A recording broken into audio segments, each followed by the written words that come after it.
If you grew up near the Appalachian Mountains, you already know. Folks don't just make up stories out here, they remember them. I'd love to know, where are you tuning in from, and what time is it right now? Drop it in the comments. It's wild how many of us are sitting in the dark, listening to the same story, scattered across different corners of the country. Hit the like button and subscribe. It helps more people find their way into these woods, whether they should or not. Let's start. The summer I turned 31 was supposed to be the year I finally slowed down. I'd been working 10-hour shifts as a mechanic in Charleston, West Virginia, ever since my dad passed, and the constant grind had worn me thin. So when my Aunt Lorraine called and offered me a place to stay up in the quiet, I figured a couple of weeks in the mountains might do me good. Her cabin was in Alderbrook Hollow, a place not even most locals had heard of.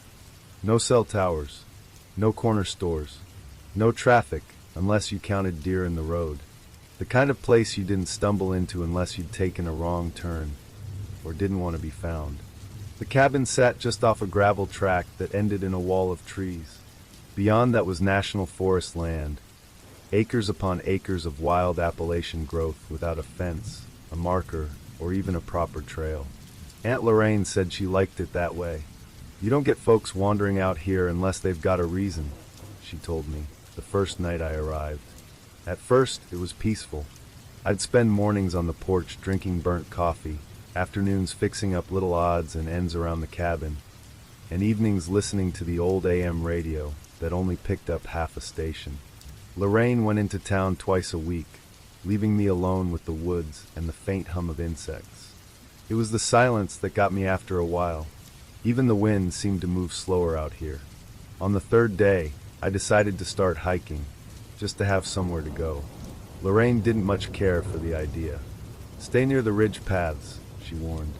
The low ground's old land. When I asked what she meant, she just shook her head and muttered something about things that walk where they shouldn't. I chalked it up to mountain superstition. I'd heard plenty of ghost stories growing up, and most were just ways of keeping kids from getting lost. For days in, I found it, a narrow slit in the underbrush, framed by two bent ash trees. It wasn't like a hiking trail, more like the forest had reluctantly stepped aside to let someone pass. Something about it made the hair on my arms rise. Not fear exactly, more like that subtle hum you feel when a storm is about to break. I stepped through. The air changed almost immediately. The sound of cicadas dimmed, replaced by a low rustle I couldn't place.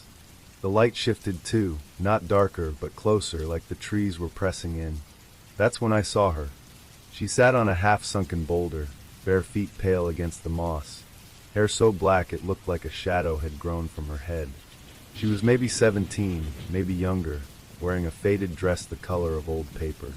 She didn't look at me, just whispered something I couldn't quite catch. The next day she was there again. Same spot, same whisper.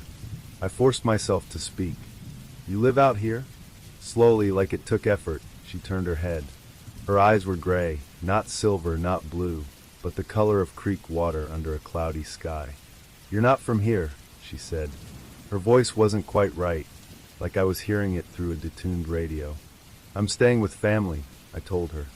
Been walking the woods to pass the time. She glanced over my shoulder, toward the deeper forest. Stay near the ridge, she said. Don't walk where the ground gives. I wanted to ask her name, but she'd already turned back, lips moving in that strange whisper. I saw her 5 times in the next week. Always in the same place, always warning me about the low ground. I started calling her Mara in my head. She never corrected me, though I don't think she cared to answer at all. When I mentioned her to Lorraine, she froze mid-step. There ain't been families living past the ridge in 60 years, she said. If you're seeing someone out there, it ain't someone you should be talking to. But I kept going back. It wasn't attraction, not exactly. More like I felt tethered to her somehow. And if I stayed away too long, the rope might snap. One evening, the sky turned the strange color it gets before summer rain. Bruised purple along the horizon, glowing gold near the treetops. I decided to follow the path past Mara's boulder. The land dipped quickly, the soil growing soft under my boots. My breath clouded, even though it was still August.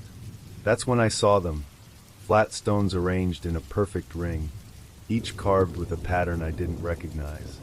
In the center stood a dead sycamore, bark stripped away until it shone bone-white in the dim light.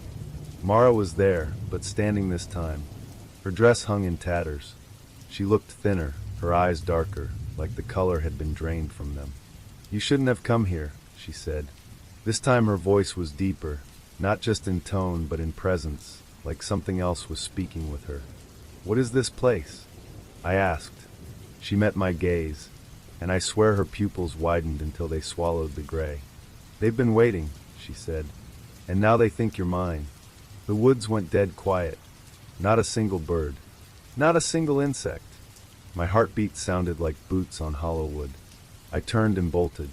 The ground sucked at my shoes, each step harder than the last.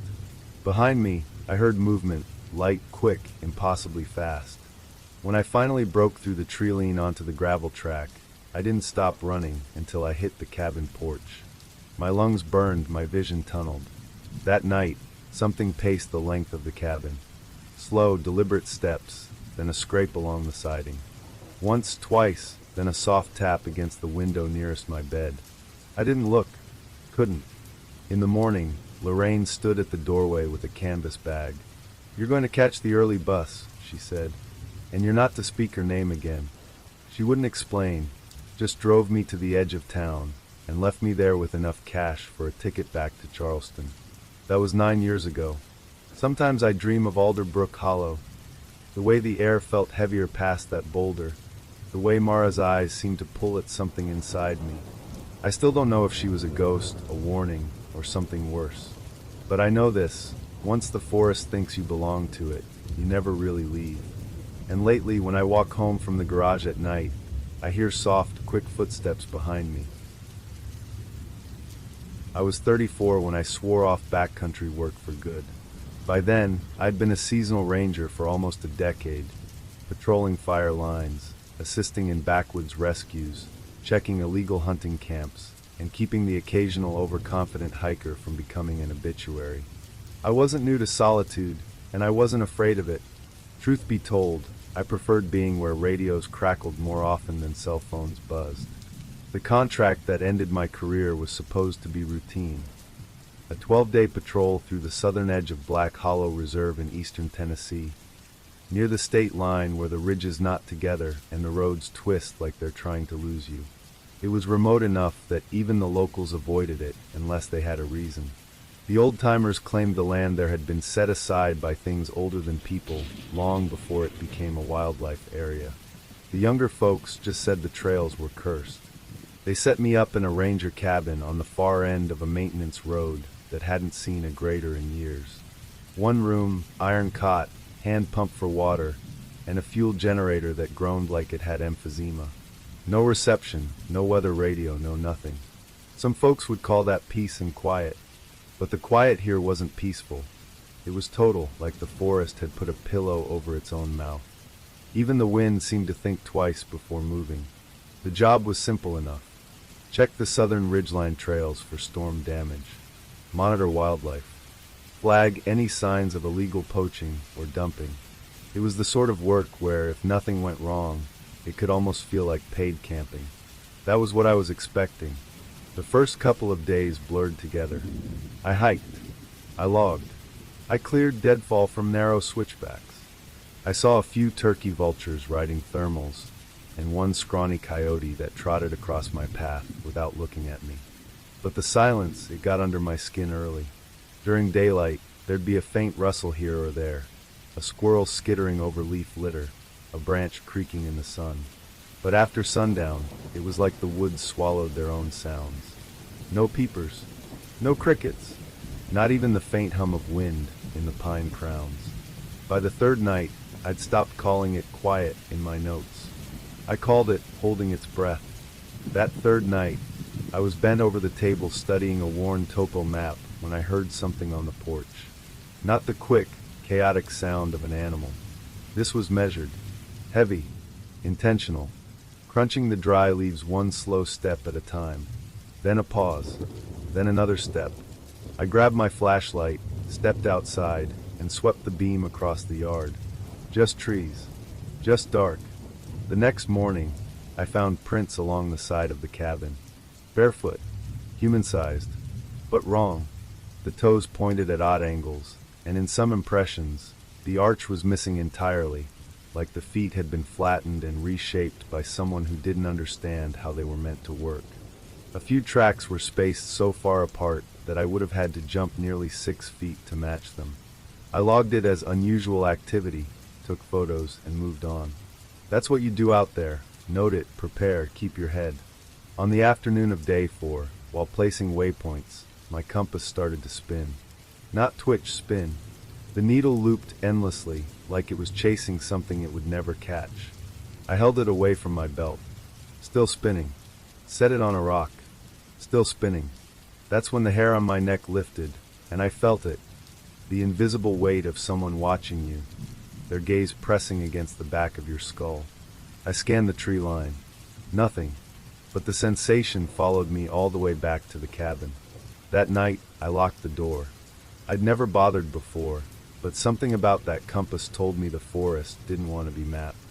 The generator failed on the 5th night. No sputter, no dimming, just silence.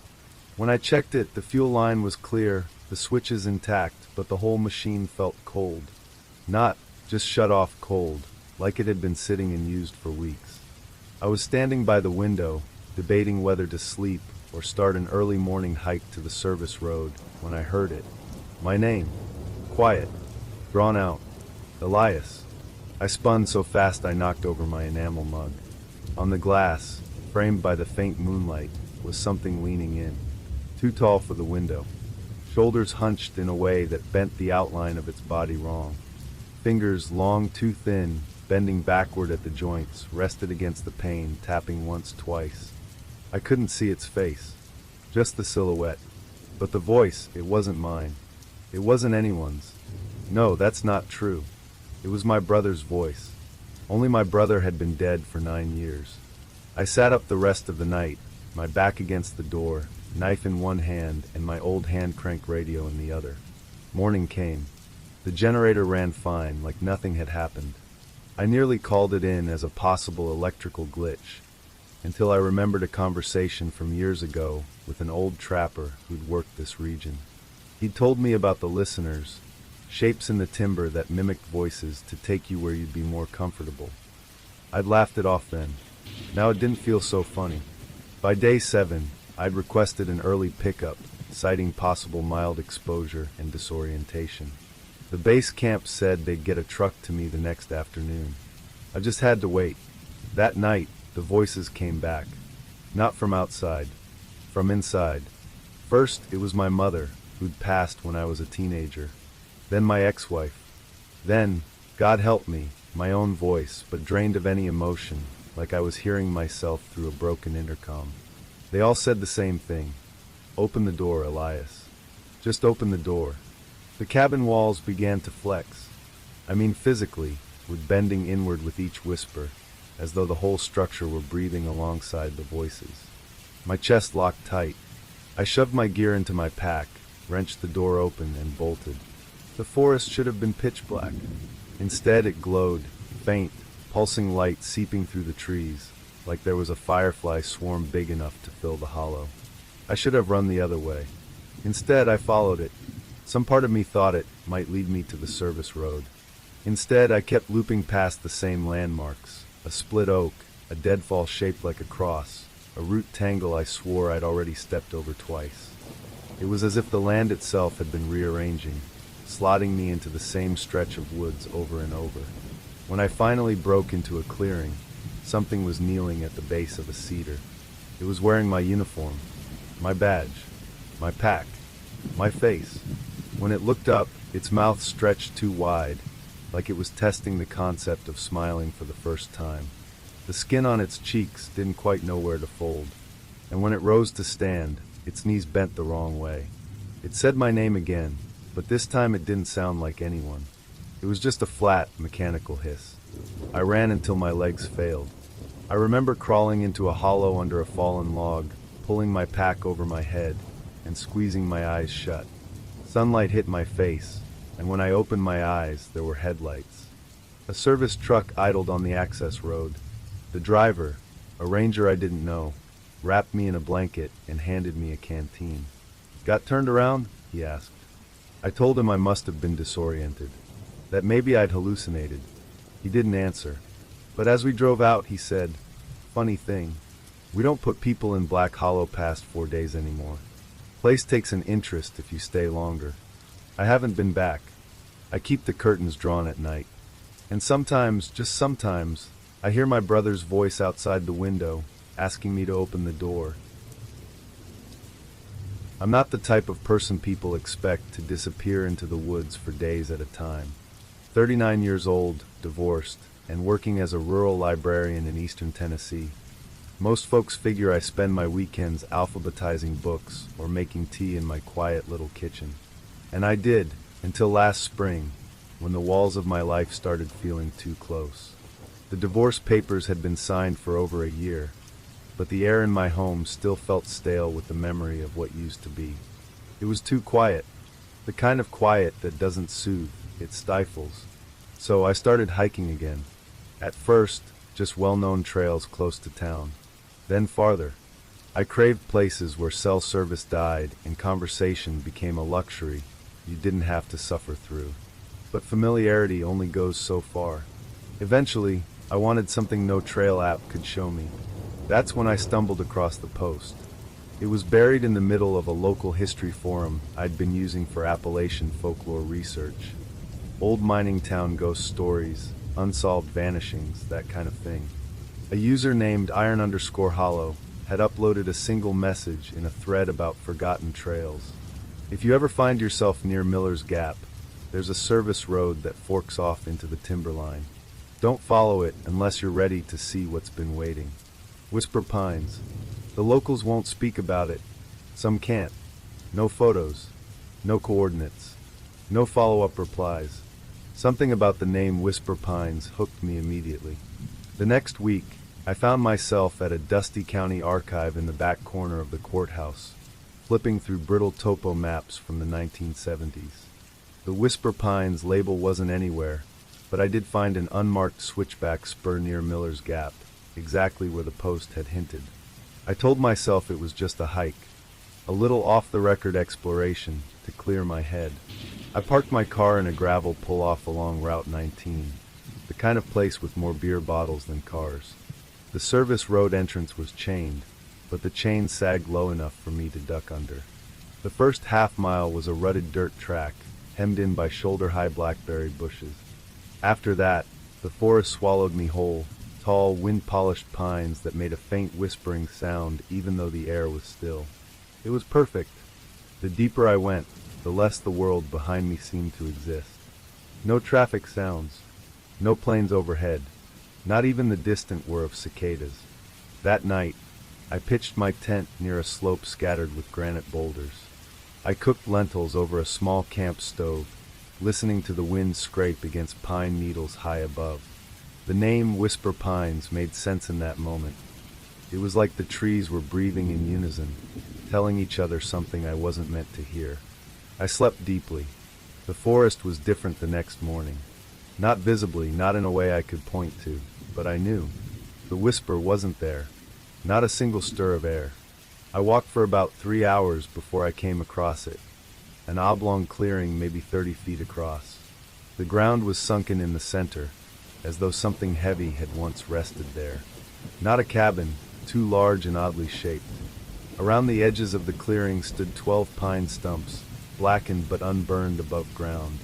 Their bark was intact, but the wood beneath had gone charcoal soft, as if the rot had started from the inside.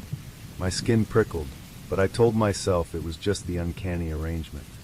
The smell came next, faint, metallic, and sour, like iron left in damp cloth. I stayed just long enough to drink water before moving on. That evening, I camped uphill on a patch of dry moss. The air grew noticeably colder after sundown. I read by headlamp for maybe 20 minutes before fatigue took me. Sometime later, maybe an hour, maybe less, I woke with the sensation that someone had just stepped away from my tent. No noise, no shadows, just awareness. When I unzipped the flap and looked out, the wood seemed frozen. Not still, frozen. Every branch hung in the exact position it had when I'd fallen asleep, as if time had stopped moving the moment my eyes closed. I forced myself to lie back down, telling myself I was overtired. By late morning, the trail, or whatever it had been, vanished entirely. I moved by instinct, keeping the sun on my right shoulder. That's when I heard it. "Elaine, come on now." My name, spoken in my father's voice. The only problem? My father had died 12 years ago, in a hospital bed 2 counties over. The sound came from somewhere up ahead, low and muffled, as if through water. I froze. When I didn't respond, it called again, closer this time. I turned and walked the other way. But by dusk, I heard it again, this time behind me. I didn't light a fire that night. Just lay in the tent, knife within arm's reach. The sound of footsteps came just after midnight. Slow. Intentional. Crunch. Pause. Crunch. Whoever it was stopped just outside the tent. I could see their silhouette through the nylon. A tall figure with arms that seemed to hang too far down. Then it bent. The head came level with mine, inches from the tent wall. "Elaine, come see what I found." I held my breath so hard my lungs burned. After maybe a full minute, the shadow straightened and drifted away, though the movement wasn't walking. It was as if it slid between the trees. I broke camp at first light and started moving downhill, not caring if I was on the right path. The forest seemed endless. By midday, I saw a roofline between the trees, a fire watch station long abandoned. Windows broken, door hanging loose. Inside was a single wooden chair, facing the corner. On the chair sat a mason jar filled with pine needles and cloudy water. A scrap of paper floated inside. I fished it out. The handwriting was spidery, barely legible. "Don't answer it. It knows you're dead." I didn't stop to think. I ran. Hours later, the trees thinned, and I stumbled out onto the service road. My car was there. So was a man in a Tennessee forestry jacket, leaning against the hood like he'd been waiting. "You went up there, didn't you?" he said, not accusing, just certain. I nodded. He spat into the dirt and shook his head. "They shut that place off after the '82 search. Not worth the trouble. You get home, stay home." That was all he offered.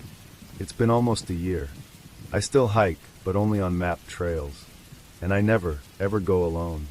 Sometimes, late at night, when the wind moves through the trees outside my house, it almost sounds like words. And every so often, too faint for anyone else to hear, one of those words is my name. I don't usually talk about this, not because I'm scared of sounding crazy, but because there's something in the telling that makes it fresher. Like the more I speak it aloud, the more it remembers me. Back then, I was 31, recently widowed, and working as a middle school art teacher in a small town outside Asheville, North Carolina. My husband Daniel had been gone for 11 months. His truck still sat in our driveway some mornings when I'd wake up, and I'd catch myself thinking he was just out early for work. The grief wasn't loud anymore. It was quiet, but it sat on my chest like a bag of wet sand. I'd gotten in the habit of long weekend hikes since losing him. Some were just 2-hour loops with well-marked trailheads and dog walkers every 100 yards. But I'd started wanting something different, something unmaintained, forgotten. I found it in an unlikely place. I was shelving a stack of donated books in the school library when one of the older maintenance guys, Mr. Leland, mentioned a trail he used to hunt near when he was young. "Don't go looking for it, Miss Holt," he said, voice low. "Birchmark Trail, don't stay where you leave it."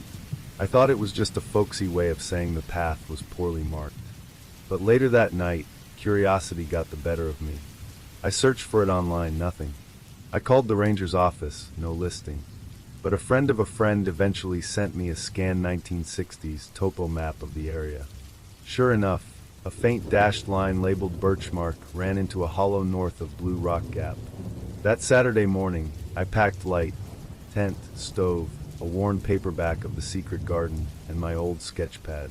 My goal was simple: find the trail, walk a day or two, camp, come back. The entry was just a gravel pull-off with a splintered signpost leaning at a tilt. No name, just the trace of an old etching, looked like a birch leaf carved into the wood. Within minutes, I noticed how still it was. Not quiet like the world was sleeping, but quiet like it was listening. My boots made the only noise. The thump of heel against soil, the soft hiss of pine needles sliding underfoot. The first night, I camped beside a shallow creek. I stayed up late sketching the pale trunks of the birches around me. Some had strange gouges spiraling their bark, as if someone had dragged a blade in slow circles up the length of each tree. I fell asleep to the water's chatter. That was the first night I dreamed of standing barefoot outside my tent. The trees were wrong, too many too close, and there was a shape just beyond their reach, tall enough that I had to tilt my head to meet where its face should be. It didn't move, didn't breathe. I woke before it stepped forward. The second day, I found a patch where the ground was stripped bare of undergrowth. A ring of flat river stones sat in the center, each marked with black streaks like char. In the middle, the earth was scored with a deep, curved groove. It looked almost like a scythe blade had been pressed into the dirt. That night, I didn't dream. I woke instead to the sound of my own fire pit being disturbed. When I unzipped the tent, no one was there, but the stones were no longer scattered. They'd been stacked into a short, perfect pyramid. By the third morning, they'd changed again. Now they were laid in a symbol, 2 lines curving into a pointed oval. Something about it stirred the same unease as a half-remembered word you wish you could forget. I told myself it was nothing, some forest prankster, maybe a hermit with too much time on his hands. But I didn't see any footprints besides mine. That night, as I read by the dim beam of my headlamp, I heard a voice. Not in a dream. It came from just outside the thin nylon wall of my tent, a low whisper. Clara. My name. Not Daniel's voice. Not my mother's. But there was a cadence I recognized, like when my husband would wake me softly from a nap on the couch. Every hair on my body stood up. I stayed perfectly still, even as I felt it, the weight in the air, the press of someone kneeling just outside the tent flap. It didn't repeat itself. It just stayed, close enough that the air felt warmer on one side of me. I don't remember falling asleep, only that I woke at dawn with a taste in my mouth like old coins. 20 feet from camp, hanging from a low branch, was a figure made from thin birch twigs. Its skin was pale strips of something stretched and dried, not quite animal hide, not quite cloth. A cord of twisted plant fibers bound it tight. In its center was a river stone, smooth and round, slick with a dark sheen that smelled faintly metallic. I gagged before I could stop myself. I packed my things in under 10 minutes and set off in what I thought was south. But by midday, I passed the same creek I'd camped by on the first night. Same leaning birch. Same gouge marks. The compass needle spun lazily in my palm, as though the forest had lost track of where north was. I didn't bother with a tent that night. I sat with my back against a cliffside of dark shale, knife open in my hand. It arrived just after the moon dipped low enough to cast shadows long as train tracks. It didn't walk out of the trees. It was suddenly there, tall, narrow. Its arms hung low, bent at angles I couldn't make sense of. The face, if you could call it that, was pale, stretched like damp paper over a shape that didn't fit. Eyes far apart. No nose. A mouth like a seam badly sewn shut. When it shifted its head, I realized it wasn't looking at me so much as through me, like I was just a thin veil it could push aside if it chose. I thought it might come closer. Instead, it tilted its head slowly, almost curious. Then it was gone, like a candle snuffed in a single blink. At first light, a trail had appeared where there hadn't been one, thin, overgrown, leading downhill. I didn't question it. I just walked, not stopping for food or water. It emptied me out onto a narrow gravel road. My legs gave out before I even saw the truck coming. The man and woman inside didn't ask questions. They just let me in, eyes fixed ahead as if they'd already guessed where I'd been. I stayed home for weeks afterward, told myself it was grief mixing with exhaustion, that I'd wandered into some half-forgotten hunting camp, spooked myself, and gotten turned around. That was easier to believe, until the package came. A plain box, no return address. Inside, another birch stick figure. Same twisted cord. Same black stone at its center. But this one wore something new. The plastic backplate from my compass, cracked clean in half. I moved 3 towns over after that. New job, new number, new locks. But in quiet moments, when the wind moves just right through the trees, I still hear it. Not calling my name anymore, but whispering somebody else's. I wasn't looking for trouble when I signed up for the summer position. At 28, I was working a low-level job at a university greenhouse in Tennessee. Water samples, plant disease tracking, nothing glamorous.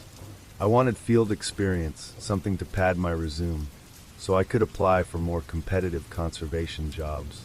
When the email came from the State Park Service offering a placement in the Ashford Ridge Reserve, I said yes before even checking where it was.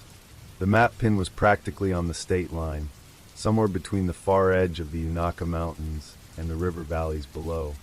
It was remote enough that my phone's GPS quit halfway, and I had to be ferried the last stretch by an older ranger in a truck that looked like it hadn't had heat since the 90s. The outpost was a squat log cabin in a narrow cut of land, almost swallowed by hardwoods and hemlock.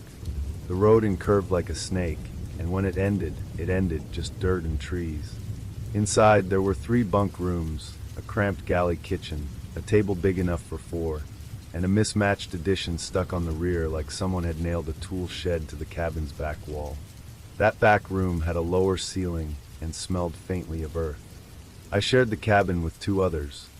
Danny, a forestry grad student with the sort of boundless energy that makes you wonder if she'd been raised on caffeine tablets, and Jonah, an ex-wildland firefighter who decided to slow down by working seasonal ranger posts. Jonah was the type who only spoke when it mattered, his voice like a warning bell, steady and low, impossible to ignore. Danny told me that back room was the cellar, though it sat level with the rest of the cabin. She went in often to fetch rope, tarps, or weather gear. Jonah never did. He'd circle around outside and pass supplies through the warped little side window instead. When I asked him why, he said, "Some places don't want to be part of what's built around them." Then he went back to sharpening the same knife he always carried. Days were long but simple. We maintained trail markers, logged wildlife sightings, and checked erosion near creeks swollen from summer storms. By dusk, the forest fell into that deep Appalachian darkness that swallows everything beyond a few feet. Sound didn't travel normally here. If you called out, the echo came back dampened, as if the trees had absorbed it. The air inside the cellar was always a shade cooler than the rest of the cabin. Not cold, just heavier. My ears would pop faintly if I stepped near the doorway, like descending in an elevator. Late July, Danny took a 3-day trip home for her sister's wedding. Jonah stayed in, carving one of his small wooden effigies by lantern light. By 10, he was asleep. I read at the table for a while, then stepped outside for air. The forest was unnervingly still. No whippoorwill calls, no rustle of leaves. Back inside, I did my nightly check, latched the front door, closed my bunkroom door. I hesitated at the cellar. The doorframe was misaligned enough that it clicked audibly when latched. I pushed it shut, slid the latch down, and felt that click. It sounded final. I went to bed. I woke standing, barefoot. The floor under me was stone, uneven, cold, biting into my heels. I was in the cellar, except it wasn't. The room had shrunk, the walls angling in ways that made my head spin if I looked too long. There was no light source, but I could see everything in a sickly gray haze, like I was underwater. In the far corner, something uncoiled from the dark. It was tall enough that its head nearly brushed the low ceiling. Its limbs bent in the wrong directions, too many joints, each movement like the slow folding of a pocket knife. Its surface, skin, bark, whatever it was cracked and peeling in vertical strips, revealing pale, damp tissue beneath. It raised one long arm and pointed at me. Not vaguely, in a straight, deliberate line. Then the finger curled in a single slow beckon. I couldn't move. My chest stuttered, like my heart couldn't decide if it should keep going. The thing didn't advance, but the air around me felt claimed. In a blink, I was back on the floor beside my bunk, my wrist aching from where I'd landed. Jonah's breathing was slow and steady in the bunk above. The cellar door stood wide open. The latch hung loose, swaying. I didn't go near it. Not that night. The next day I tested the latch, pushed, pulled, shook it. It wouldn't open on its own. There was no damage, no loosened screws. For the next 5 weeks, I avoided looking directly into the cellar when I passed. Even so, I sometimes caught the sense of someone standing just past the threshold, patient. When the season ended, I packed quickly. Jonah didn't say goodbye. I didn't wait for him to. Bag slung over my shoulder, I glanced back one final time before leaving. The cellar door was ajar. On the wall beyond was a vertical smear, dark and long, like a handprint with too many knuckles. The fingers pointed down. I haven't been back to Ashford Ridge since. But sometimes, when the night air is heavy and the house goes too quiet, I'll catch the faintest scent of wet stone. And I'll remember that slow curl of its finger, and the way the cellar felt less like a room and more like a mouth that had only just decided not to close. My name's Daniel Mercer, and I was 12 when it happened. It's been 25 years, but I still can't drive past the stretch of woods behind our old house without feeling my throat tighten. People call them the Old Briar Hollow now, though back then folks just called it the backcountry. We'd moved there in the summer of '98, my parents saying it would be good for all of us. My father had lost his job in Tennessee, and my mother said we needed a quieter place, somewhere fresh. I didn't know what we were running from, only that the move felt like walking into someone else's unfinished story. The house was a narrow, 2-story thing with peeling green paint and warped siding, sitting at the edge of a gravel road. Beyond the backyard, a rusted wire fence sagged toward a wall of pines so thick they seemed to drink the daylight. You could hear the wind move in there like someone breathing. The locals told us the place had once belonged to a trapper named Finch. Nobody knew exactly how he died, at least nobody would say. Some claimed he drowned in the marsh a few miles south. Others said he vanished in midwinter and was found months later with his bones laid out in a circle, clean to the marrow. My mother laughed those stories off, but I noticed she stopped hanging laundry outside after sundown. My older sister, Lila, was 16 then. She had this way of drawing people in without trying, quiet but magnetic. Back in our old town, she'd spend hours sketching in her notebook or playing guitar, but when we moved here, she put both away. Instead, she began disappearing into the woods. At first it was just for short walks, then longer. Soon she'd be gone until the porch light came on, coming back with pine needles in her hair and a far-off look in her eyes. One night she returned barefoot, her jeans soaked past the knees, and when Dad asked what happened, she just shrugged and said, "The ground feels better without shoes." That was the week he showed up. It was late August when I first saw him, tall, thin, and pale, with a long coat that looked more like a curtain than clothing. His hair was the color of dry straw, hanging in strings over his eyes. He came up the drive just as the sun was going down, holding a carved stick that had bones tied to the top with twine. "Is your sister home?" he asked, his voice stretched thin, like he hadn't spoken in a long time. Something about him made the air feel colder. "Why?" I asked. "I heard her," he said, tapping the side of his head, like a silver string humming in the wind. I didn't know what that meant, but when Lila came out, her face lit up in a way I hadn't seen since before the move. She didn't even ask his name. She just said, "Come in." Later I'd learn he called himself Malvern. Malvern carried with him a strange board, uneven and dark like it had been burned by hand. The letters were crooked, and the edges looked gnawed. The pointer wasn't wood. It was a shard of animal antler. He called it a hollow board, said it was older than any Ouija, made for listening through the thin places. I watched from the hallway one night as he and Lila sat cross-legged on the floor, the antler gliding under his single finger faster than I could read. "Your shadow is wandering," he told her. "What does that mean?" she asked. "It means the hollow wants you." The way he said it made my stomach twist. Weeks passed, and Lila changed in ways that didn't feel like growing up, more like she was being pulled apart and remade. She stopped eating much, her skin turning pale and waxy. She began humming under her breath, tuneless but constant. Sometimes I'd wake at night and hear her whispering outside my window, her bare feet making no sound on the grass. One morning I found her drawing something on the inside of the basement door, circles intersected with jagged lines, all done in chalky gray. When I asked her about it, she just said, "It keeps them from seeing us before we're ready." I didn't know who them was. The first frost came early that year, dusting the woods in silver. That's when Malvern said it was time for the calling. I heard them leave the house just past midnight. I followed, careful to stay far enough back. The moonlight made the frost glitter as they moved toward the fence and into the pines. In a clearing I'd never seen before, Malvern poured a ring of ash around Lila and set small candles at the four corners. He murmured in a language that sounded like it came from deep underground, his voice vibrating in my chest. The air thickened. The trees seemed to lean closer. Then I saw it, something behind Lila. Not a shadow exactly, but a shape, taller than her, its head brushing the low branches. It wasn't touching the ground, and its edges kept blurring, like smoke trying to become solid. Lila's eyes snapped open. She didn't scream. She laughed, a sharp, breathless sound that made my knees buckle. After that night, Malvern was always around. Sometimes he and Lila would vanish into the basement for hours, the door locked from the inside. I'd hear low chanting, the sound of something dragging across the concrete. She stopped wearing shoes entirely. When Mom asked why, Lila said, "They slow me down."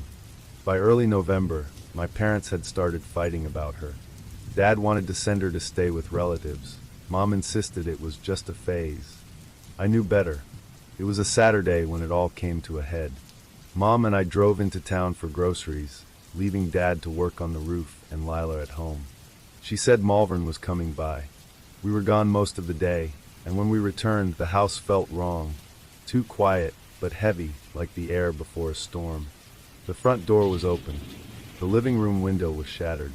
On the porch, 6 dead crows lay in a perfect line, their wings folded neatly. Lila was gone. We called the sheriff. Neighbors joined in the search. The woods swallowed our voices. At one point I thought I heard someone calling my name, but when I turned, no one was there. We searched until our flashlights began to dim.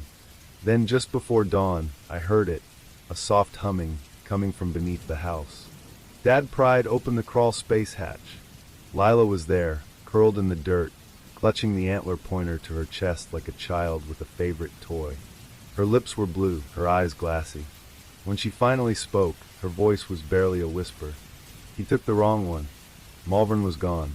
The sheriff said he was probably a drifter, but when I asked old Mr. Weller down at the feed store, his face went pale. "There's always a Malvern," he said. "Different name, different face. Same thing behind the eyes." We moved away within the month. Lila never went outside after dark again. She burned all her old sketches and wouldn't speak of that autumn. As for me, I've spent most of my life avoiding the deep woods. But sometimes, when I'm driving near Briar Hollow with the windows down, I swear I can hear it, faint like wind through dry grass. The sound of a silver string, humming. My name is Callum Price, and I wasn't some wide-eyed kid when this happened. I was 33, a wildlife photographer who'd spent most of his adult life sleeping in tents, stalking trails before sunrise, and hearing every strange sound nature could throw at me. Before this, I didn't believe in anything I couldn't capture through a lens. My world was light and shadow, aperture and exposure, things you could measure. But the Blackthorn Gap changed that for me.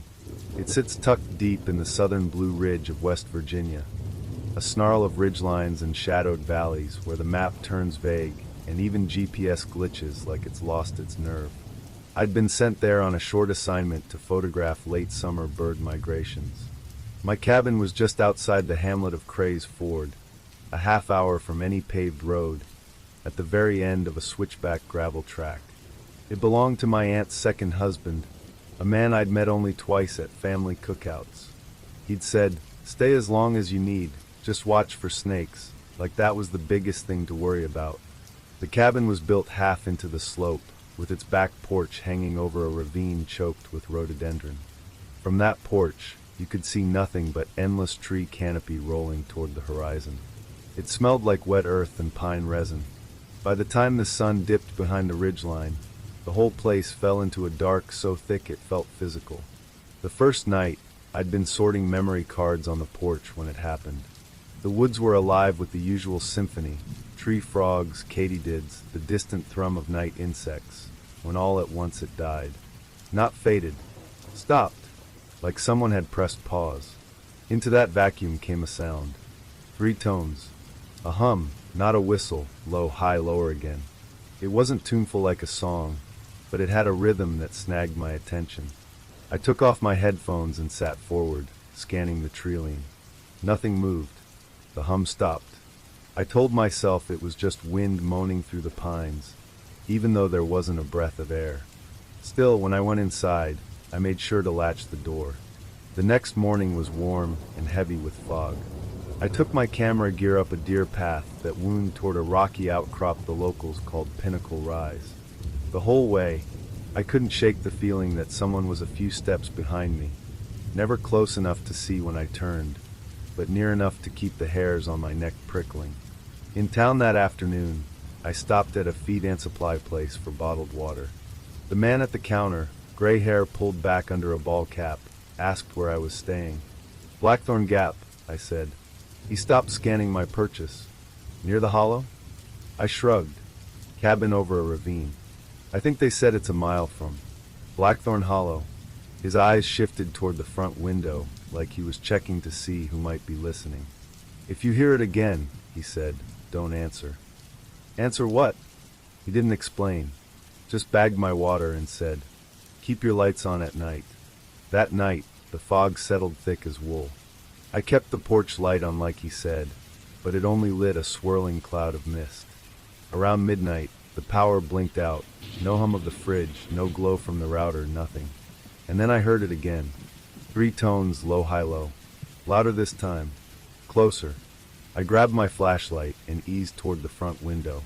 The beam cut through the fog just enough to show the gravel path leading to the porch. Something stood there. At first, I thought it was a man, but the proportions were wrong. Too tall by at least a foot. Arms too long, hanging almost to its knees. Its clothes looked mismatched, like they'd been taken from different bodies. Flannel shirt over a coat, pants that ballooned around stick-thin legs. Its head hung forward, chin almost touching its chest, as though it were listening to the ground. And then it hummed again. But this time, it wasn't the 3 tones. This time, it was something else, my hum. A stupid little half-tune I did without thinking whenever I was waiting for a photo to load. I had never heard anyone else do it. My blood iced. The next morning, I went back to the feed store. The same man was behind the counter. I told him what I'd seen, every detail. He didn't look surprised. Folks around here call it the humming man, he said finally. Shows up when it takes a liking to a voice. Sometimes it hears you by accident. Sometimes it follows you home. It don't knock. It don't speak. It just learns your tune until it's part of it. And then, I asked. He hesitated. Nobody gets to, and then, by the 3rd night, I'd made up my mind to leave first thing in the morning. I locked every door, shut every curtain, and kept my camera tripod by the bed like a spear. Around 2 in the morning, I woke to a sound that wasn't the hum. It was breathing, slow, deliberate, just outside the bedroom wall.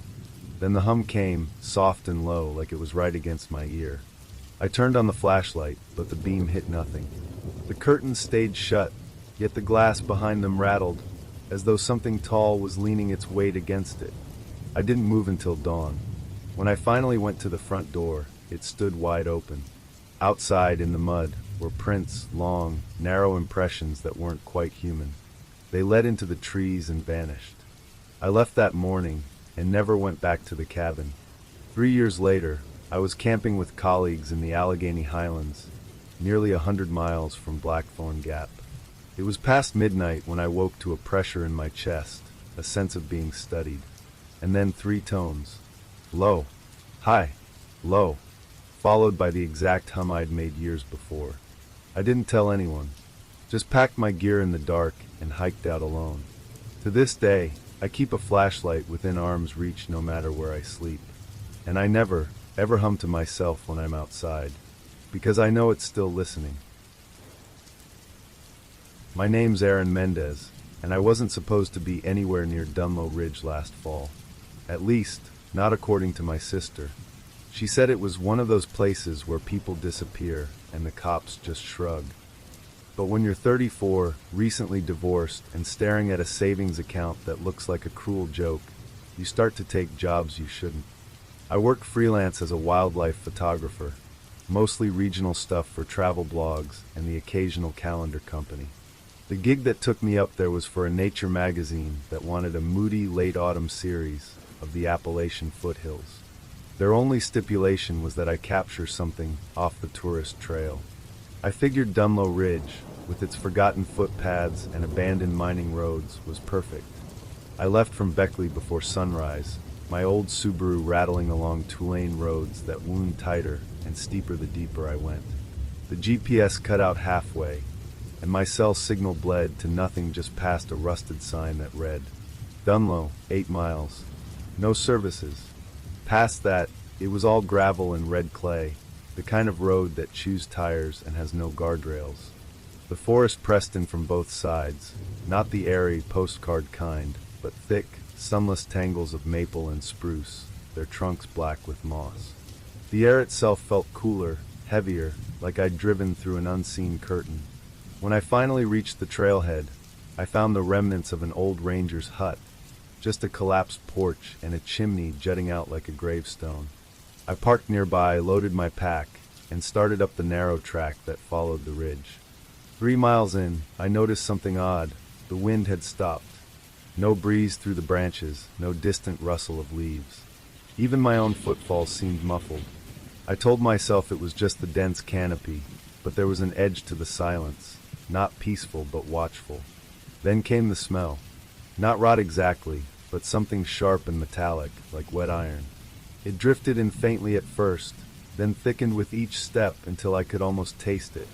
I pulled my scarf over my nose and pressed on, thinking maybe I'd find a deer carcass.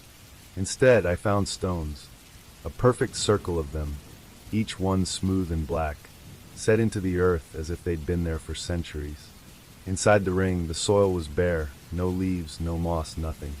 I snapped a photo, but my camera's screen glitched, static lines distorting the image.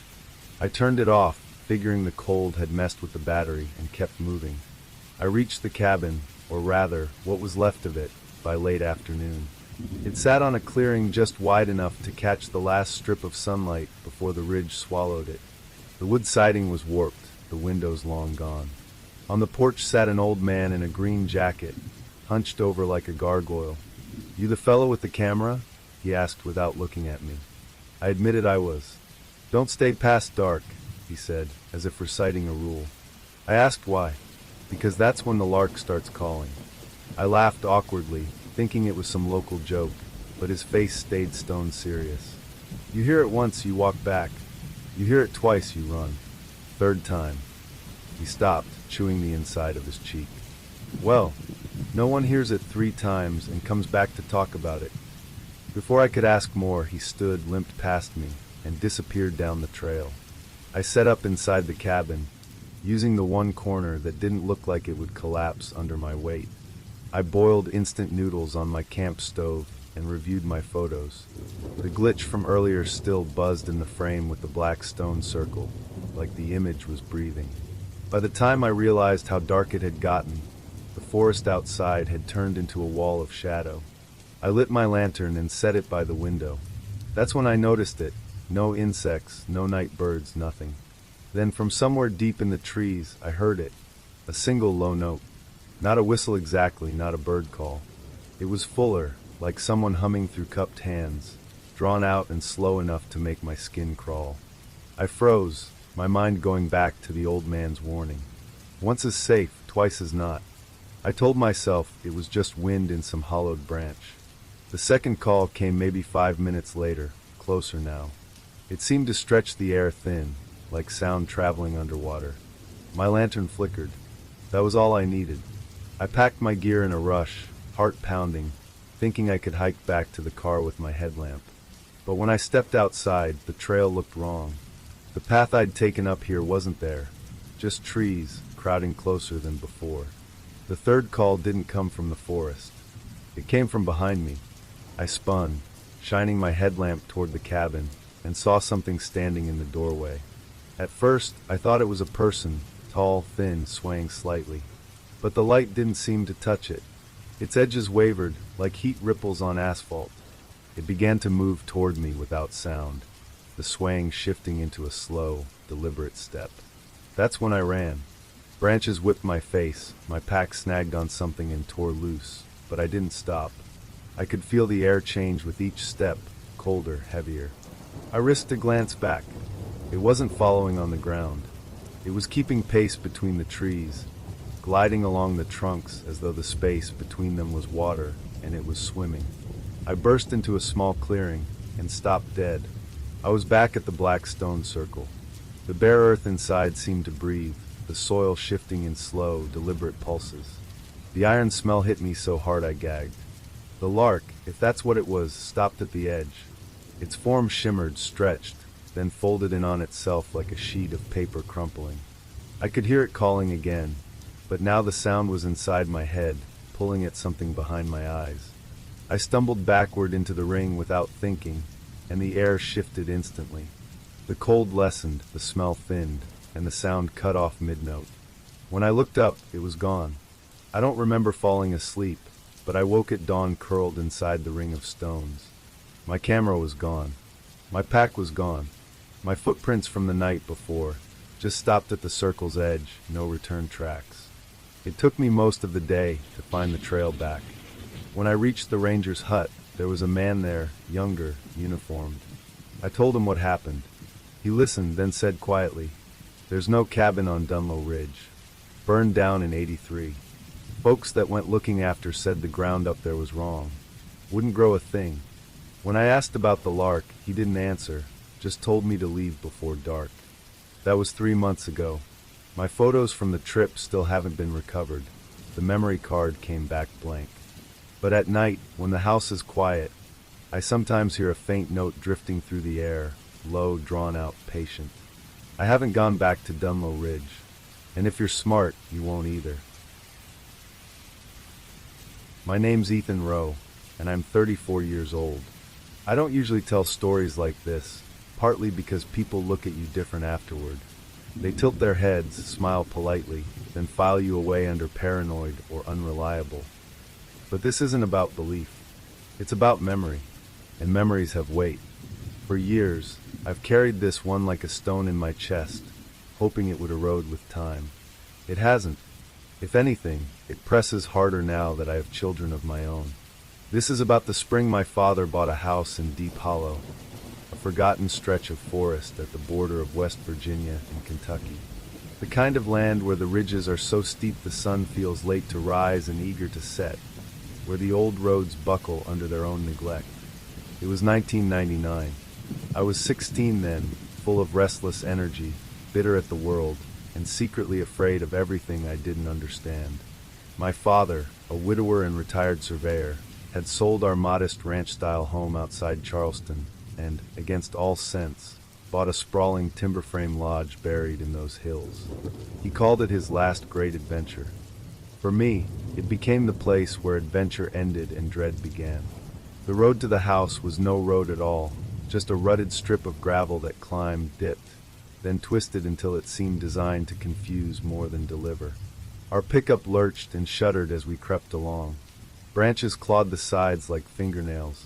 When the trees finally thinned, the house appeared, a hulking thing of dark beams and moss-stained stone, slumped against the mountainside as though it had grown out of the rock itself. It wasn't charming. It wasn't even welcoming. It simply was silent and patient, as if it had been waiting. Dad's eyes lit up when he saw it. "Can you believe this? All ours." I didn't answer.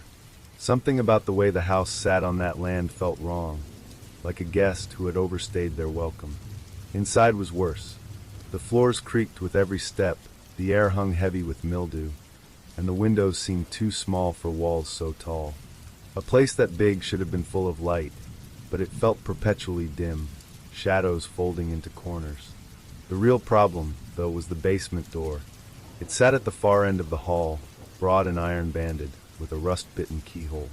My father tried it the first day, but the lock wouldn't budge. He swore he'd have it forced open eventually. I prayed he wouldn't. 2 nights after we moved in, I woke to voices. At first I thought it was Dad watching TV downstairs, but then I realized it was coming from outside. When I peered from the upstairs window, I saw a figure standing at the treeline. A man in a canvas coat, boots sunk deep in the soil. He didn't move, didn't raise a hand, just watched. Dad went to meet him, flashlight trembling in his hand. I crept down the stairs to listen. The man's voice carried through the stillness. Low, firm, almost rehearsed. Don't open the door at the back. If you already did, God help you. Keep it shut. That was it. No introduction, no explanation. He turned and vanished into the pines as though the forest had swallowed him whole. Dad came back pale but stubborn. Locals trying to spook us, he muttered, but his hands shook when he poured his coffee the next morning. Life settled into a fragile routine. I started school in a nearby town, though nearby meant 40 minutes of winding road. Dad kept busy patching leaks and hauling firewood. At night, though, things went wrong. It began with scratching at the windows. Not the high-pitched skitter of a raccoon, but the slow, deliberate drag of something with intent. Then came the whispers, too faint to catch words, yet always circling the walls. The house, I realized, wasn't quiet at all. It was listening. One night, I woke to find Dad standing in the hall, staring at the locked basement door. "Do you hear it?" he whispered, voice dry. "Hear what?" He leaned closer, and I caught it. A sound like breathing, muffled but steady, pulsing behind the wood. After that, he began locking every interior door before bed. Not just the basement, but bedrooms, closets, even the bathroom. "House like this, you gotta set boundaries," he'd say with a nervous chuckle. But I could see the truth in his eyes. He was scared. My cousin Laura came to stay with us in June. She was 22, tough, studying nursing. She laughed when I warned her about the house. On her 3rd night, that laughter ended. I woke to her screams. By the time I reached her room, she was huddled in the corner, clutching her throat. "It was standing over me," she gasped. "Its face, it didn't have one, Ethan. Just a hollow, pulling everything out." She left the next morning without breakfast. She never visited again. She never called. Summer stretched on, heavy with dread. I tried to rationalize it, sleep paralysis, stress, suggestion. But then Mom's old friend, a caretaker named Janice, came to help while Dad was laid up with a back injury. She was no nonsense, built like a soldier. Yet after 1 week, she cornered me in the kitchen. "This place isn't right. It has rules." I asked what she meant. "The locks," she said, eyes darting to the basement door. "Keep them shut. All of them. If even one's left open, it walks." I wanted to ask what it was, but she left before I could. She didn't come back for her paycheck. By August, Dad was unraveling. He hardly slept, muttering about keeping it contained. I caught him nailing iron horseshoes above every threshold, an old folk practice I'd only seen in library books. One night, a thunderstorm rolled across the ridge. Wind lashed the shutters, rain hammered the roof. In the chaos, I heard the basement door groan open. I'll never forget what followed. The stench of wet earth flooding the hall. Footsteps, slow and heavy, dragging across the floorboards. A silhouette at the end of the corridor. Taller than any man, its head tilted at an impossible angle, as though listening to the rhythm of my heartbeat. I slammed my bedroom door and locked it, heart pounding so loud I thought it would burst. For hours, something tested the handle. Gently, patiently. By dawn, it was gone.